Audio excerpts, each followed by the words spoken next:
Hey everyone, this is Cabane the Christian. I hope you've noticed I've gotten a new microphone. That is part of my overall investment and movement towards a higher standard of production on this channel. We're just getting started on that. There's going to be a lot of new stuff which is coming down the pipeline, but I did want to mention my Patreon. I've started a new Patreon account. My old Patreon was a per creation model. I'll be sending a message to my subscribers on that front, telling them how to transition over. But the new Patreon account is a monthly contribution model. So you will choose a fixed amount and contribute that per month.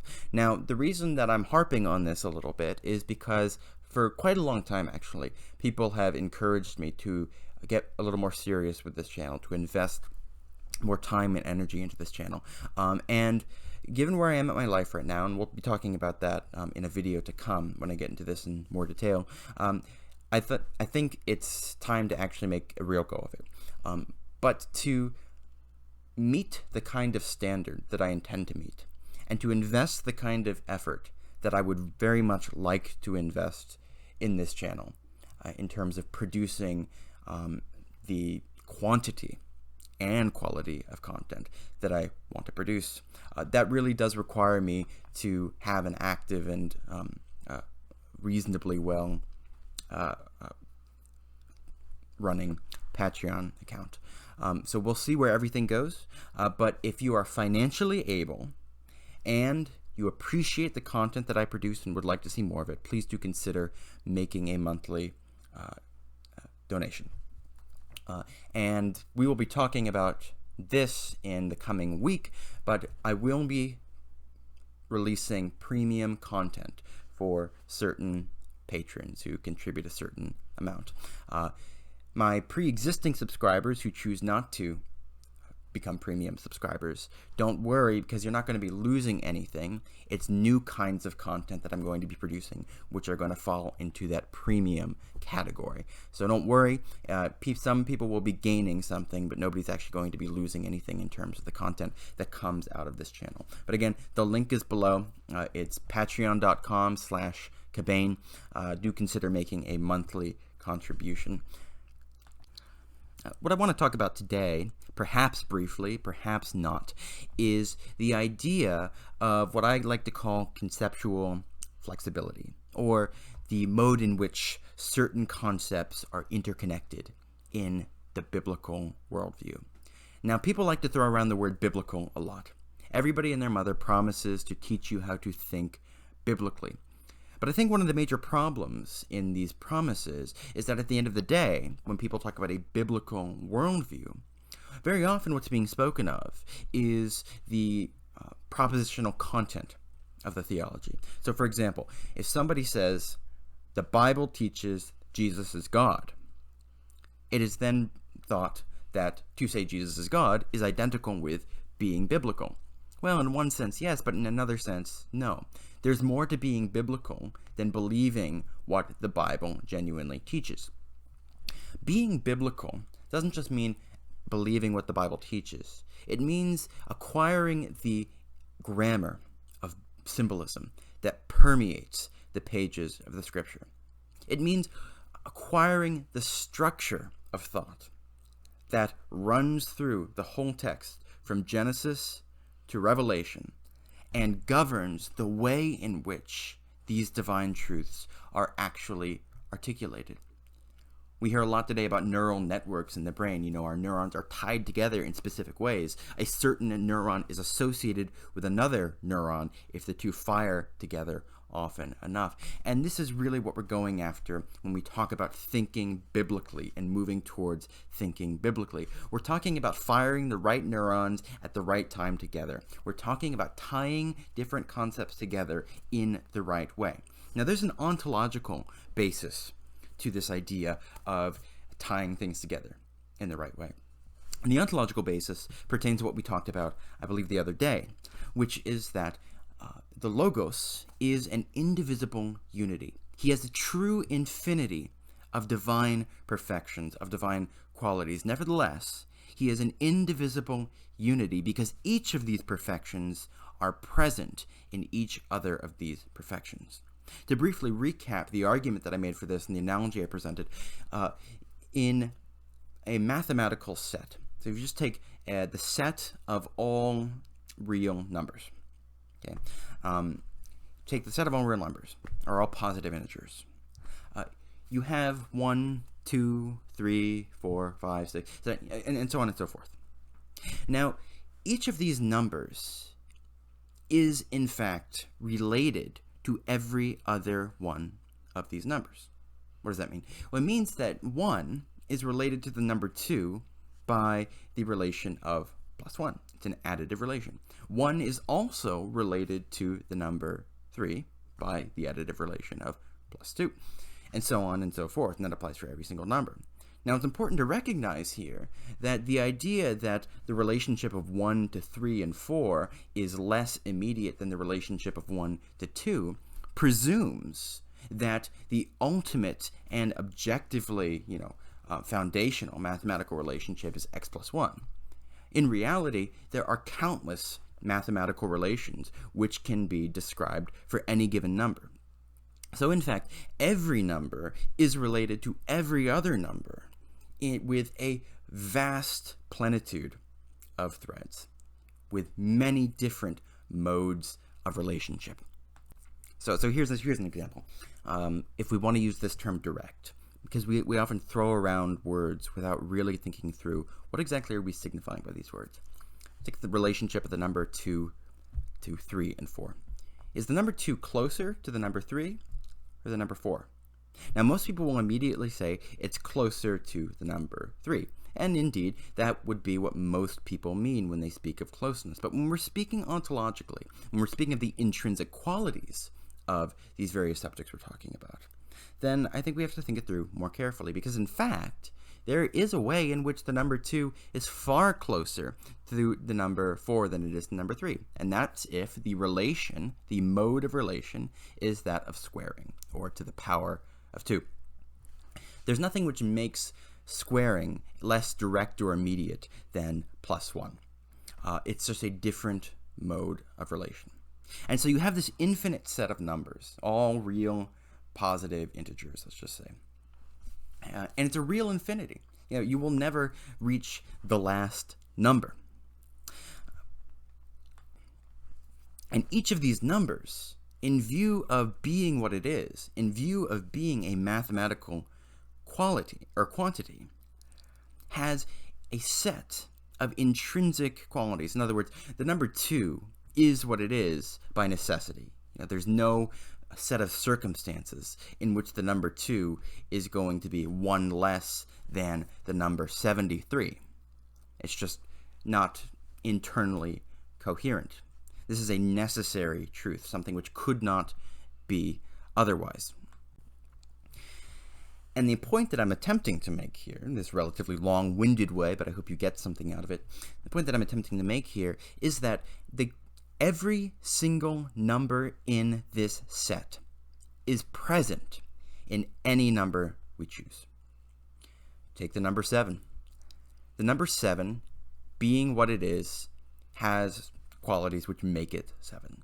It's the number which is +1 + 6 is number 7. That's intrinsic to 7.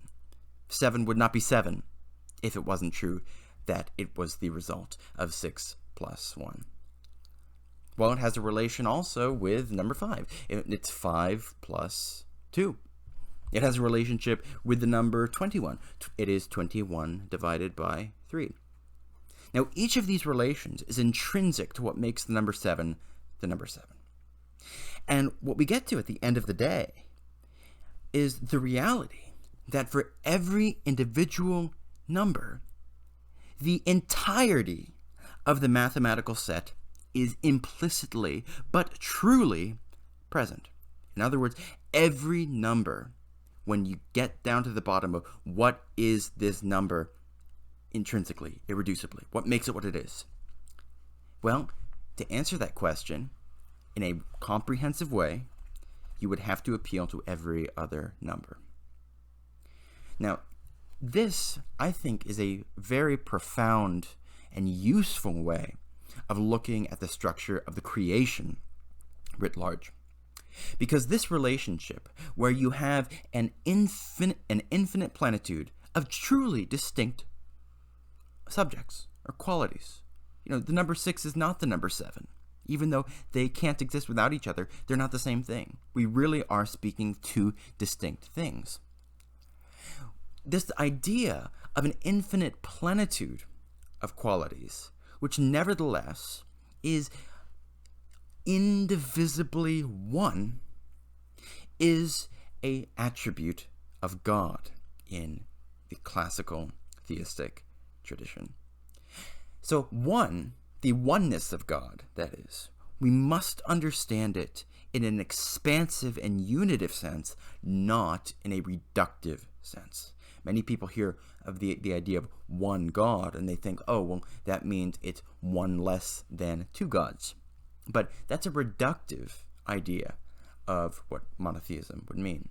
In reality, the one God is one not because he's less than anything, but because he incorporates the genuine properties of everything else that could exist and has ever existed in his own nature.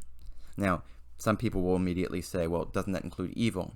Now, the response to that would be to say that evil inherently piggybacks off of good. So evil has no intrinsic existence. When you get down to brass tacks, when you ask the question, okay, what is it that makes this thing evil? You'll find that there is a degree of unreality to it. It is a corruption on something which is good. That's a topic for another video. I'm really tempted to give examples and show how that's necessarily true, but I'm not gonna submit to the temptation. Now let's remember that the creation exists because it is an imprint of God's own nature. God is infinitely perfect. He is the existent one. Everything that existence means or could mean is present infinitely to the highest degree, perfectly in God. So any other thing which exists only because God extends himself in a creative procession. In other words, he reaches outwards, and by reaching outwards, he constitutes a creation, something which is an imprint or echo of what is intrinsic to him, something which depends in every moment on his sustenance, something whose every quality bears witness to something about him. This isn't just true of our creation by chance, it's necessarily true. Any creation would be an imprint of God's own nature. Now, when we recognize that, and when we really recognize it concretely, we can say a lot of, things like the heavens declare the glory of God. Many people say it without thinking through, well, what does this concretely mean? The heavens are still there. You look up at the sky. There's stuff there. What does it mean to say that those declare the glory of God? An interesting question, a question for another day.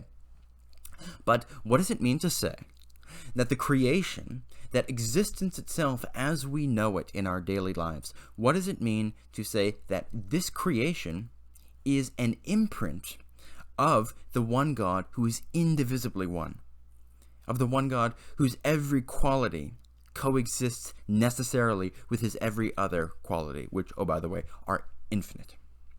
Could that actually tell us something about the nature of the world? And this is where we circle around to the importance of biblical symbolism. Now, a symbol at bottom is basically a kind of correspondence. A symbol denotes a relation between the symbol and the thing which is symbolized. So we say, for example, that the sun, S-U-N, the sun in the sky, is a symbol of Christ. Well, what does that mean? It means that the sun reflects and expresses certain qualities which belong ultimately and properly to Christ.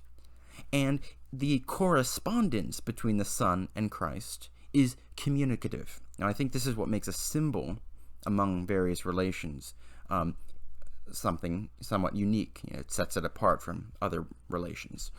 Every relation involves some kind of union or whatever between two things. So what is it that makes a symbol uniquely a symbol? Why do we have a different word for it? Well, I think it has to do with the communicative intent of it. Now, Scripture teaches us that the creation exists in and through the divine Logos. So at bottom, all creation is thoroughly communicative. So all creation is thoroughly symbolic. But what we're trying to get out of this is that when the Son, S-U-N, corresponds to Christ in various qualities, it gives life to the world. Its existence is constantly necessary for the very structure of our whole solar system. It disappears, everything just completely is thrown into disharmony. It gives us heat. It makes things beautiful because it sheds light on them. Light is that which permits everything else to exist qualitatively. And without light, nothing reflects, so it's just nothing in a visual sense. And to say that the Son corresponds to Christ in a symbolic way is to say that this is a message that we are supposed to get out of it. As we go through the creation in our lives, every step that we take is meant to be a step towards deeper knowledge of Jesus Christ. And that potential, this path is opened up for us for the very reason that everything is symbolic. Every motion that we take, in any direction we look, we are looking at a very sophisticated and subtle and beautiful language. Now let's remember what we mean when we talk about the indivisible unity of God's divine qualities. It means that every one of his qualities is present in one way or another in every other one of his qualities. Now, if the creation is an imprint of God's own existence, and this is something which is intrinsic to the structure of existence, well then this same relation can give us insight on the way in which things in the world relate to other things in the world. And this, I think, is a very important point. And here's how I would phrase it. The distinction between a literal sense and a metaphorical sense is a distinction of degree and not of kind. Now, this sounds like quite a radical claim at first glance, to say that literal and metaphor are not two different kinds of speech, but two different degrees of the same kind of speech. Well, that sounds quite shocking. Surely, to say that a rock which we picked up from the ground is a rock is fundamentally a different kind of statement than saying God is a rock, or my wife is my rock. Surely these are different statements qualitatively, not just in degree. But let's remember the way that existence is structured. To say that my wife is my rock, and I'm not married, this is just a hypothetical. There's a reason that we select the rock as the symbol. Right? There genuinely is a correspondence between my wife and my relationship with her and a rock. So there's something which unites them, which makes them like one another. And when we think about it, it's what unites them is stability, right? It holds a person in place, just as a rock, through its weight, holds whatever is around or whatever is under it in place. Now, let's not forget that a property, a quality, is an activity. It's an operation. Because to say that a bluebird is blue is to say that according to its nature, it is manifesting blue light in relation to the creatures with the capacity to receive that blue light in sight. Moreover, every activity, every operation or energy is a relational activity. It always requires, in order to be internally coherent, the presumption of two distinct subjects. So, to say my wife is my rock, and that thing on the ground is a rock, both of those refer to a relation of energy, an activity of one subject in relation to another. Now, how exactly can we speak of this as a difference of degree rather than of kind from a literal relation? Well, I think it has to do with the unfolding kind of fractal structure of the divine processions. Okay, so we say that God has an infinite number of qualities. Well, let's think about how that actually works. God has justice, love, mercy, grace, etc., etc. Now, take any one of those qualities. Let's just take love. God has love. That's a distinctive quality of his perfection. Well, there are an infinite variety of loves. Just love 1, love 2, love 3, love 4. We can go on and on. Then just take love 3. Well, there are an infinite variety of love 3s, of divine procession. There are different kinds of love, and within each of these different kinds of love, there are different rifts. And we can go all the way down. Keep going down and down and down, and this relationship is never going to stop multiplying. Or you can go up and up and up, and you'll find that the original quality, which we started with, is itself a manifestation of a higher order quality. So it just goes all the way up, and it goes all the way down. And so when we speak about analogical predication, and that's really what we're talking about, we're saying my wife is my rock versus that thing on the ground is a rock.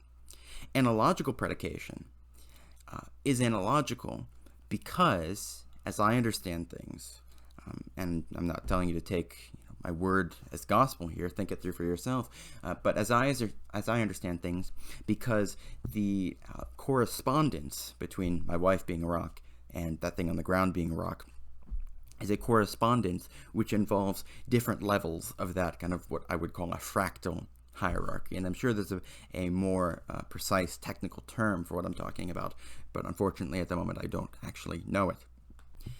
But at the end of the day, every genuine analogy has to come to some degree of univocity.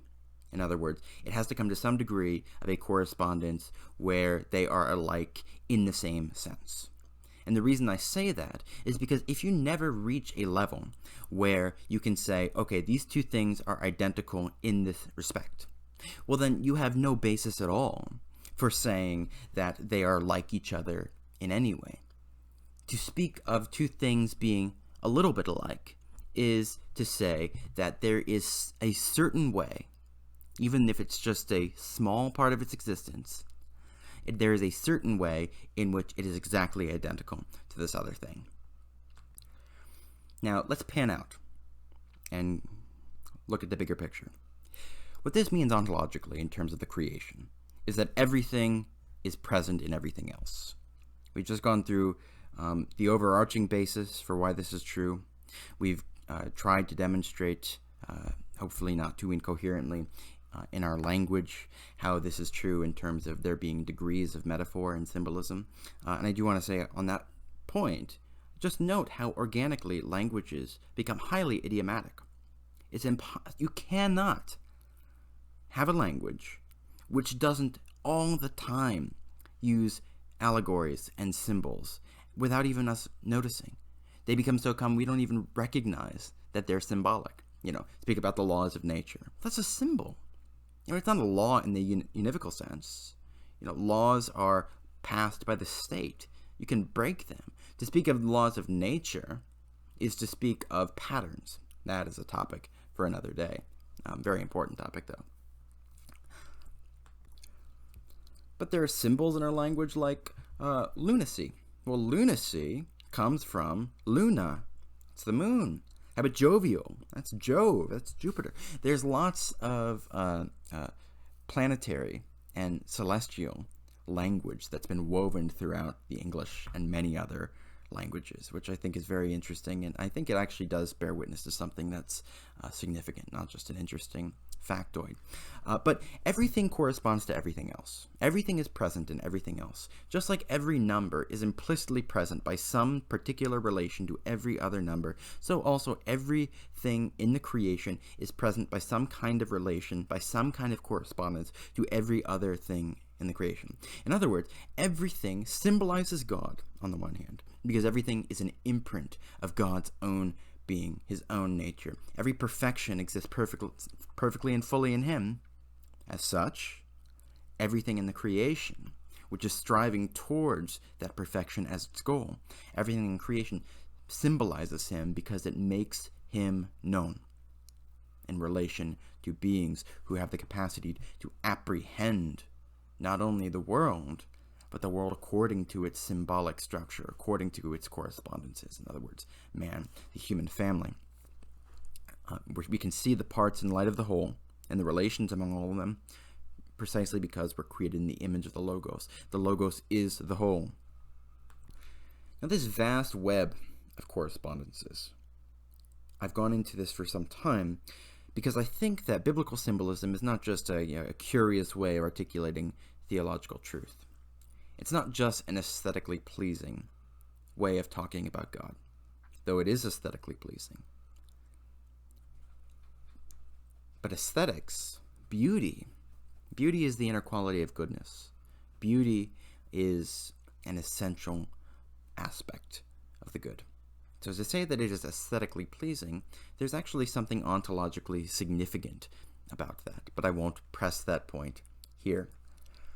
The point is that the way in which Scripture talks about God and creation and man, the kinds of correspondences that it creates in our mind, those correspondences pertain to the actual structure of the cosmos. And that is why studying Scripture in the process, as a process, is conducive to growth in wisdom, and not just for what we get at the end of the day. A lot of people, they go to the Bible, they want to find out what the Bible teaches about X or Y, find out what the Bible teaches about contraception, find out what the Bible teaches about the death penalty, etc., etc. But I think what that goal misses is that God has written the Bible in such a way that in order to get to the end of the road, you have to take the journey in a particular way. And when you take the journey in that particular way, it changes you. It makes you think in different ways. It creates new neural networks in your mind. And those links that are created in your mind, you then look at the whole world through the lens of those links. And because Scripture bears witness to the truth about God and about the world, you are seeing the world more truly when you look at it through the lens of the scripturally soaked mind. When you look at it according to the interconnectedness that you've learned from the Scriptures. Now, I want to give a couple of examples here. I don't want to say this is going to be a series of videos because, I always say that and it takes forever to actually finish it, but I will make more videos in this vein, talking about the kind of stuff that I've talked about here, going in depth in some more examples. But the specific example I think that I want to focus on is the idea of creation and conquest.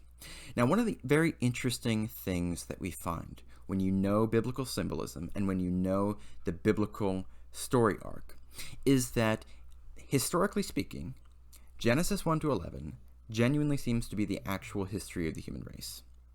Just in terms, if we only had oral tradition to go on. Because every culture, virtually every culture I should say, has a story of a global flood with many details which specifically match the biblical story in ways that are just not explained by floods happened everywhere, like a bird being sent off to find land at the end of the flood. Well, not only so, this is true across Genesis 1 to 11. For example, in North America, there is a Native American tradition, and I can find you the specific one if you'd like, that which says that in the beginning, God or the gods created woman, and then she was put into a sleep, and from her side, the man was created. Now, it is so obvious how this corresponds to the biblical story.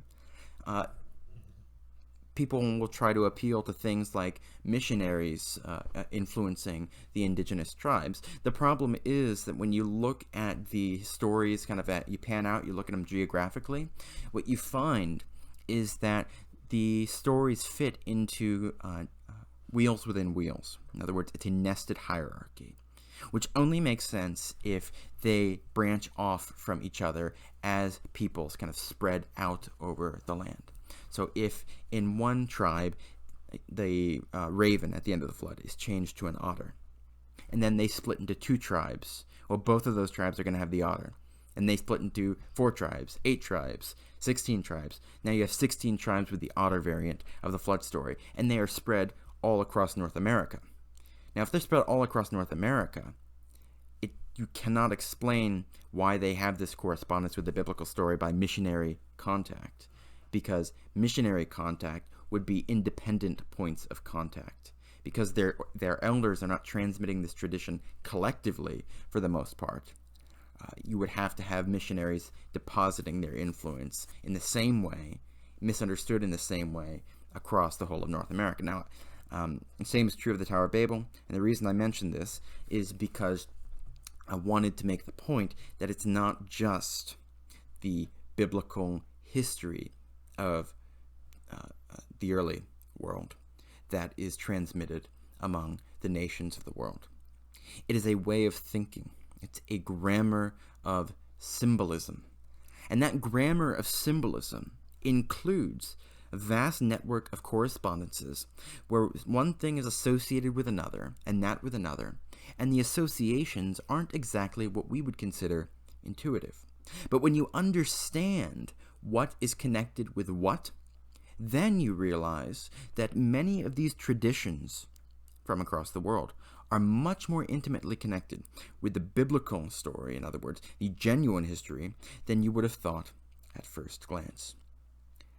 Just an example concerning the Tower of Babel. Now, there's actually multiple traditions which speak of a cosmic tree at which all the nations of the world, the whole human family, was gathered. Overnight, there was a great gust of wind, or I should just say it's not overnight, the detail of overnight isn't there, but there was a great gust of wind, and then all the languages fell out of the tree because of that gust of wind. Now, what does this have to do with the Tower of Babel? Other than the fact that the entire human family was gathered together at one point and the languages were born there.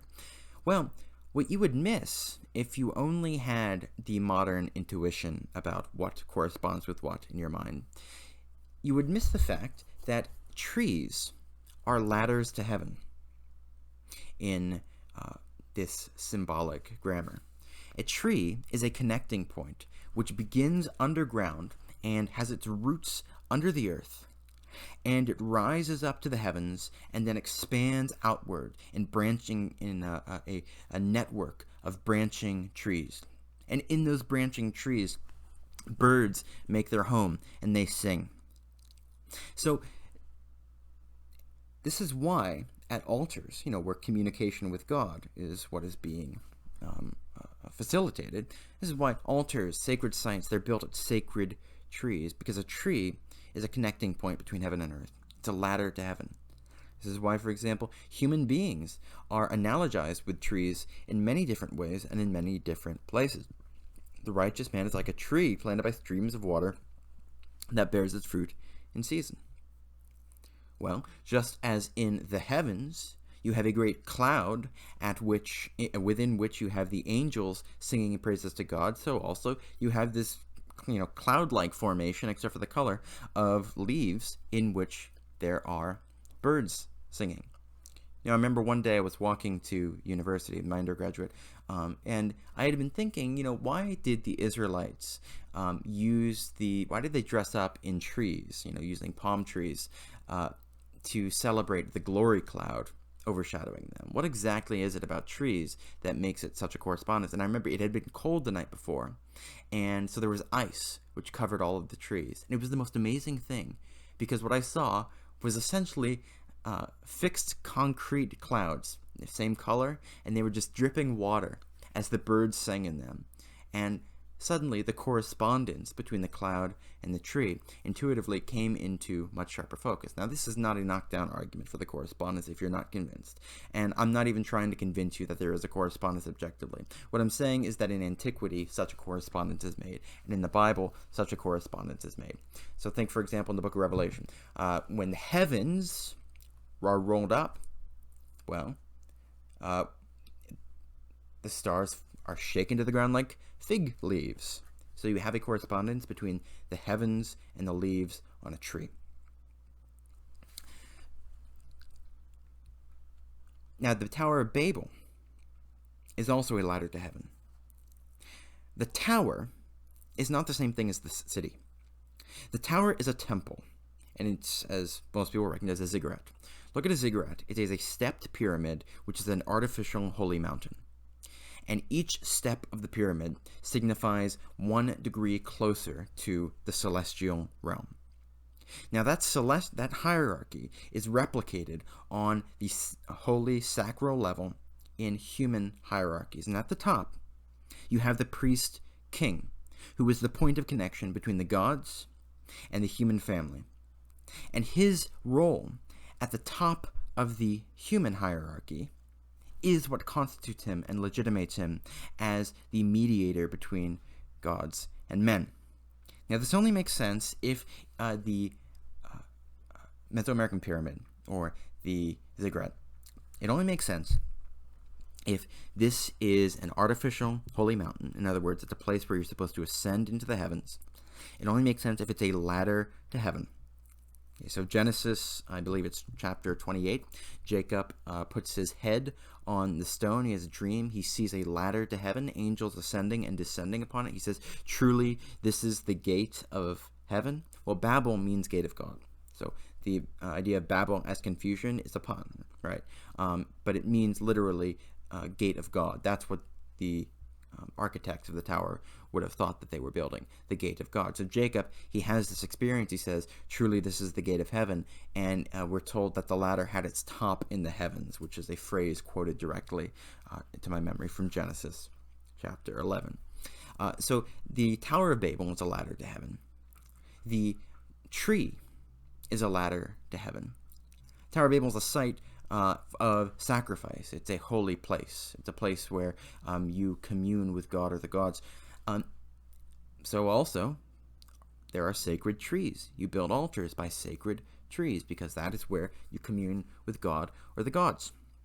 So these two things, which are totally separate in our mind, what the hell does a tower have to do with a tree, are actually intimately tied together in the grammar of biblical, and I would say Adamic Noachic symbolism. And when you understand that, you can understand much more easily how it is that in the transmission of the story of the Tower of Babel, and we're all descended from those who experienced it firsthand, but in the transmission of that story, you would have this specific alteration where a tower becomes a tree. It seems utterly random and potentially even raising questions about whether these are the same story at all if you don't have this in mind. But when you recognize the correspondence, then it becomes much more intelligible. The other example that I want to get to, and I think I may have mentioned that this is the main one I wanted to talk about, and then I kind of got distracted. The other one I want to get to is war and creation. So it is something of a truism of biblical studies that in the ancient Near Eastern world, which surrounded the biblical authors, the narrative of creation by a primordial war among the gods was commonplace. So the most famous example of this would be Enuma Elish. You have a conflict among the gods. They're fighting each other, and in the process, heaven and earth are created. Out of the chaos, sometimes out of the remains, but you got so much power flowing and being directed in all these different ways that it produces this byproduct, which is the cosmos. And it is often said that this forms a major point of contrast with the biblical story. And the biblical story, well, this is a creation in a peaceful environment, whereas in these other stories, it's a creation by divine warfare. Now, I don't want to entirely dismiss that. After all, there is obviously a difference. But what I do want to suggest is that there is a reason that so many cultures transmitted the story of the creation, which at one point they must have had in its genuine fullness. If you're like me and you take historically the early chapters of Genesis, don't want to start an independent argument on that, but at one point they must have known that story. So how is it that they got a story of primordial divine warfare? Well, to begin with, we can notice that some curious correspondences in the biblical text itself between the creation and warfare. Take the book of Joshua, for example. In the book of Joshua, again and again, we're told that Israel and Judges especially, actually, I think even more so, that the land had its Sabbath after a conquest or after a battle was completed. And when Israel conquers Canaan, we're told in Joshua chapter 18 that the whole land lay subdued before them. And this word, in fact, the phrase, is an allusion to Genesis chapter 1, 26 to 28, where God says to man, subdue the earth. This is the same word, it means conquer.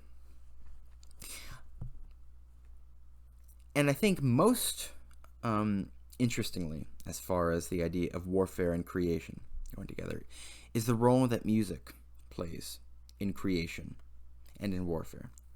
Now, Genesis chapter 1 is often noted for the highly rhythmic flow that it has. You have repeating patterns. Again, it's very kind of staccatoed if you read it aloud. And the idea of music has deep connections with the act of creation. Tolkien recognized this in Silmarillion. Lewis recognized this in Magician's Nephew. The idea that God created the world by music is based on the idea, if you want to get down to the kind of the inner essence of the concept, it's based on the idea that every unique piece of music kind of signifies a distinct rhythm, a unique mode of divine beauty, and that mode of divine beauty is the logos, or the nature of every particular creature. Now, the role of the human family is to complete and perfect the creation, and in order to do that, it must do so through language, and language glorified is music. So language glorified is language which is sung out. So you have words, but those words can be articulated in many different musical notes. Just as you have an energy or an operation, you have blueness, but that blueness can be articulated, it can be expressed in many different contingent ways. Or you have the love between a husband and wife. The husband loves his wife day to day, but on one day he might give her flowers, on another he might kiss her, or so on and so forth. The same love can be expressed in many different ways. And so the active expression of the creative logos in our mouths by our breath occurs through music. Now, what does this have to do with warfare? Well, warfare is a kind of creation. So what it means for God to have conquered, or for anyone to have conquered a particular land, is that this person, the conqueror, has acquired the capacity to alter this particular swath of territory or property in the fashion that he pleases. This is what ownership means to begin with. If I own this house, it means I can alter the house after the fashion that I please. You might say, well, you can't alter it in any way. Well, that's because there is a distributed ownership. God ultimately is the owner. He ultimately sets the rules. Then you have the state, which is, in a sense, a kind of part owner. It has a stake in it. And then we are the kind of delegated owners. Now, that's a very the way in which that funnels down is complicated, and I don't want to start a controversy here. My point here is that ownership means the capacity to alter a particular set of property according to your will, according to the ideas that you conceive in your mind. And conquest, writ large, is the annexation of a large slice of property by a particular nation. Now, this makes more sense if you conceive of nations as families, and the royal family is kind of the head family. But this is kind of, at bottom, what is going on when we talk about conquest. We're told that God has ownership over the children of Israel. Well, why is that the case? Again and again we hear it is because God brought them out of Egypt with a mighty hand. Well, what's the connection here? The connection is that God essentially conquered Israel as a people and conquered them. They were slaves to Pharaoh. Well, now they're slaves to God, which is, of course, a very different experience.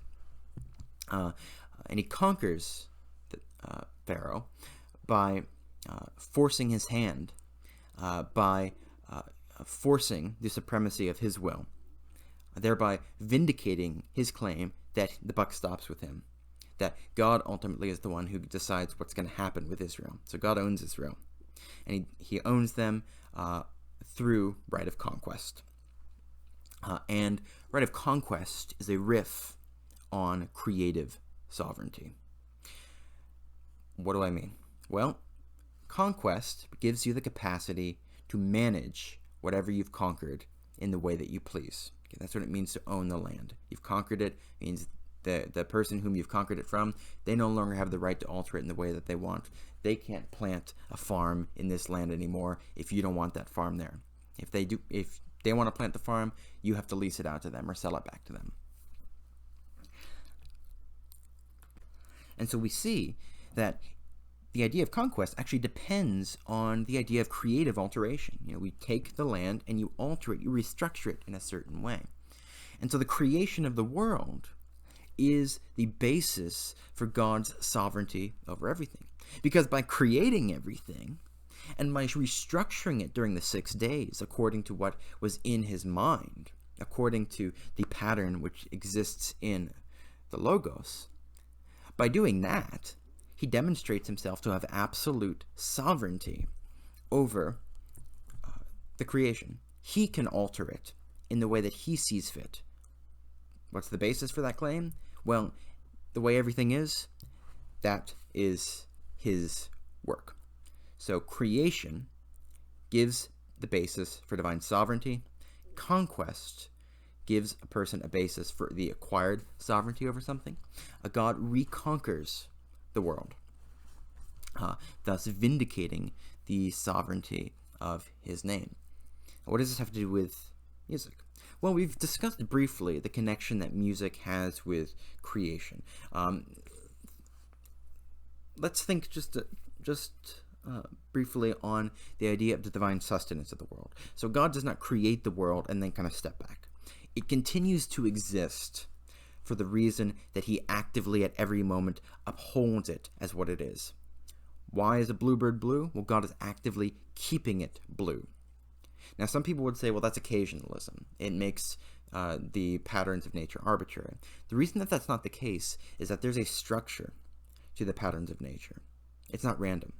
And note that I said patterns and not laws of nature, because the laws of nature, so-called, are descriptive. They're not prescriptive. A law is a prescription. You have to do this.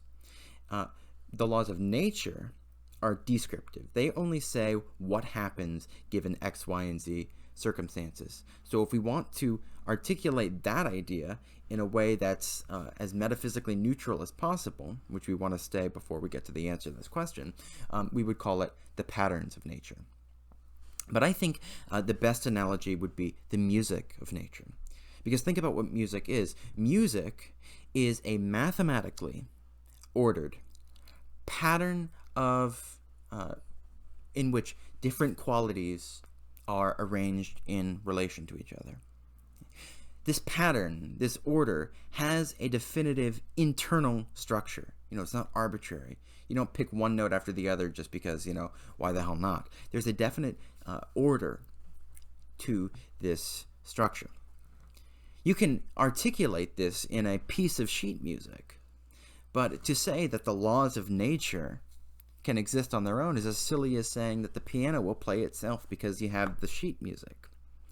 In order for the music to be realized actively and truly, a person with a will and with power has to concretely instantiate the idea, the internal order which is contained on the sheet music, and he has to instantiate that to actually through the piano or the guitar or whatever to produce something which is actually musical. Now, the highly structured, mathematically beautiful rhythm of nature is the same way. God is actively sustaining it at every moment in time. He wrote the music to begin with. He created it. He started it.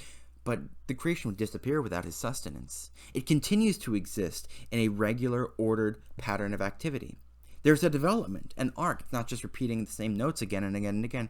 It changes, but it changes in an ordered way. In other words, there's a distinct kind of change. And as you move from one kind of change to another kind of change, those actually form their own kind of music. because the kinds of change have a relation to each other, just like the notes within each period of change has a relation to one another. I hope at least some people can still follow me here. So we've warfare, conquest, creation. We've seen that these concepts are tied up with each other. And if music is the instrument by which the world was created, and if it is, after a fashion, the mode in which the world is sustained, it's the music of nature, if that is the way in which sovereignty is implemented, then there must be a correspondence between music and warfare. There must be threads that connect them together in one way or another. And think about it. There actually are. You don't even have to go to Scripture for this. Bring into your mind the image of a Revolutionary War battle. What's going on? You have soldiers whose job is to play the drums as people march into battle. Or go back to ancient Rome. People are blowing their trumpets as they go into battle. Now, these have practical roles, but that's because practicality, the laws of practicality were invented by the same guy who invented the laws of beauty, the laws of structure to begin with.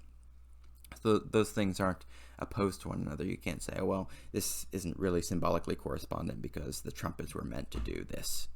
Yeah, of course they were meant to do that because this symbolic language kind of is inbuilt into the human operating system. Or think about when we go to the Bible, in Numbers chapter 10, you have sacred instruments, trumpets are blown, which gather the Israelites together into military formation. In the temple and the tabernacle, the utensils of sacrifice, the knife of sacrifice, is described with certain language that then describes the utensils of music in the Israelite orchestra after the Davidic reform. And we should remember the connection between warfare and sacrifice. Warfare is a kind of sacrificial pattern.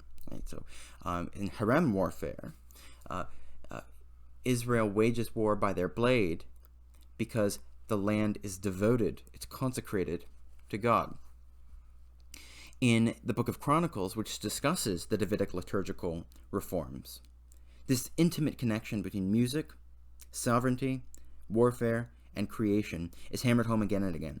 The genealogies in the first part of the book are centered on the birth of the Levitical musicians. In other words, as Peter Leithart has suggested, the implication is that the whole history of the human race was designed to reach musicians who could play music beautifully. David is a warrior. David is king. He has sovereignty over the land on the grounds that he has conquered the land and brought it to the borders of the Abrahamic promise. David is a musician. He plays his harp to King Saul. He fights the demons by playing that harp. There's a very direct connection between music and warfare. Think about what he says in the Psalms. You train my hand for battle, my fingers for war.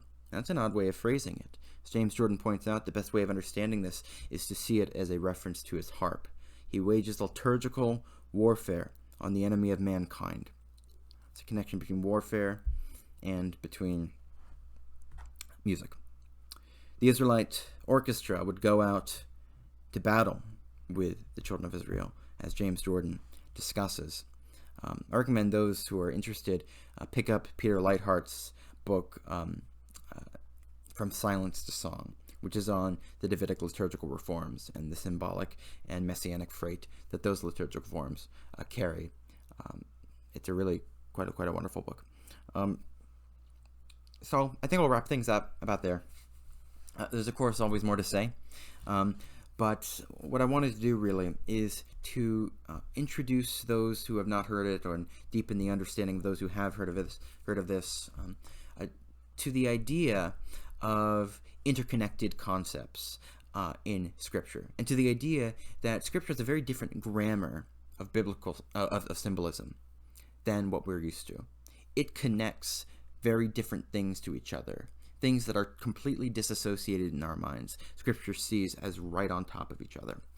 But more than that, I wanted to suggest that this isn't just kind of a literary feature. This is not just some cool little tidbit. I wanted to suggest that there's an ontological basis for this, that this kind of threading things together is actually grounded in the structure of creation and in the inner workings of creation. And so that in acquiring this particular grammar of symbolism that's presented to us in the way that scriptures are written, that we can understand the world more deeply. We can see these same rhythms as we look through history. We can look at the trees around us and actually see what they mean. It is truly an enchanting experience when for the first time you are able to intuitively apprehend the way in which some natural object symbolizes something else. At first, it seems very arbitrary, but as you work through things, it gets less and less arbitrary, more and more organic. You begin to see how things actually fit together, and you realize you're seeing the world for the first time. That this is the truth about the world. The world is not devoid of meaning. In fact, it's suffused with meaning that can in principle be interpreted and communicated by the human family. So that is what I have attempted to do in my own poor and imperfect way here. I hope you've enjoyed the video. If you are not, please do like and subscribe and consider becoming a patron. Thank you very much.